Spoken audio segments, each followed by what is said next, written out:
ধন্যবাদ। বাংলাদেশ জাতীয় তৃণমূল দলের পক্ষ থেকে আমাদের নেতা আসতেছে, আমাদের খুব আনন্দ লাগতেছে।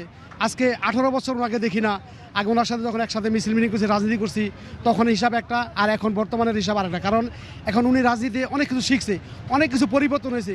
উনি আসবে, আসার পরে নির্বাচন করবে। আমাদের খুব ইচ্ছা যে বাংলা জাতীয় তৃণমূল দলের সকল নেতাকর্মী ওনার সাথে আমরা থাকবো, এবং ওনার সাথে থেকে আগামী নির্বাচন কিভাবে হয়, কিভাবে উনি মিছিল মিটিং করে, তার থেকে অনেক কিছু আমরা শিখতে চাইতেছি। আমার মনে হয় ঢাকা শহরে সম্ভবত নর্মালি লোক হলো 50 লক্ষ লোক হবে। ওনার নিরাপত্তা তো সরকার দিতে আছেন, তারপর তো ইনশাল্লাহ বিএনপির নেতাকর্মী তো আমরা আছি, এবং বিএনপির নেতাকর্মী আছে, দেশবাসী ওনার নিরাপত্তা দিবে। লোকের তো অভাব হবে না, লক্ষ লক্ষ লোক হবে আপনার।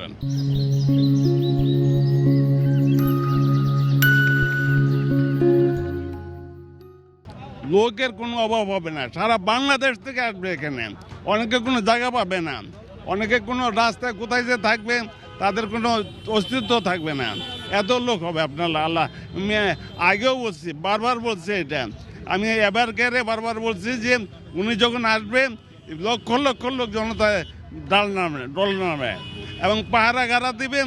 সেটাও বলে দিচ্ছি যে পাহারা সরকার দিতেছে, কিন্তু তারা সেইভাবে সামর্থ্য হবে না। এই জনতা, এই কর্মীরাই পাহারা দেবে ওনাকে, যাতে ওনার কোনো অসুবিধা না হয়। আনন্দ লাগতেছে, আনন্দ তো অনেক দিন ধরে আশা করতেছি যে উনি আসুক। অনেক দিন ধরে অনেক কয়েক বছর যাবত চেষ্টা করি, চিন্তা করতেছি যে উনি আসুক, এসে দেশে আবার নতুন করে নেতৃত্ব দেখ।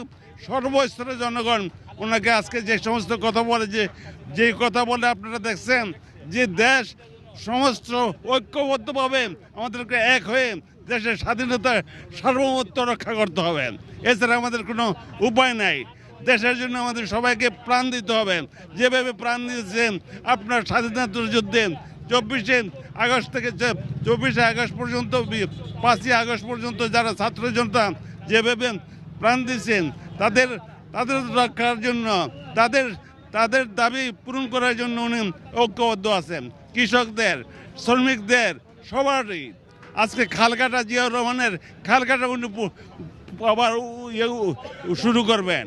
রাজনীতির মধ্যে যে সমস্ত বিভেদ আছে, যে যাদের সাথে বিভেদ আছে, শুধু বিএনপির সাথে না, অন্য দলের সাথে যে বিভেদ আছে, সেই বিভেদে আল্লাহ দিলে অনেকটা কেটে উঠবে আল্লাহর রহমতে।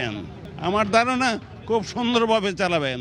সেই নেতৃত্ব দেখছেন, উনি দেখছেন সে 2001 থেকে উনি এই দেশের যে রাজনীতি, সে রাজনীতি উনি জানেন কিভাবে দেশে আপনার সুন্দরভাবে চালাতে হয়, দেশকে উন্নতি করতে হয়। দেশ বিদেশের সাথে সে সম্পর্ক রেখে দেশের উন্নয়ন করবে।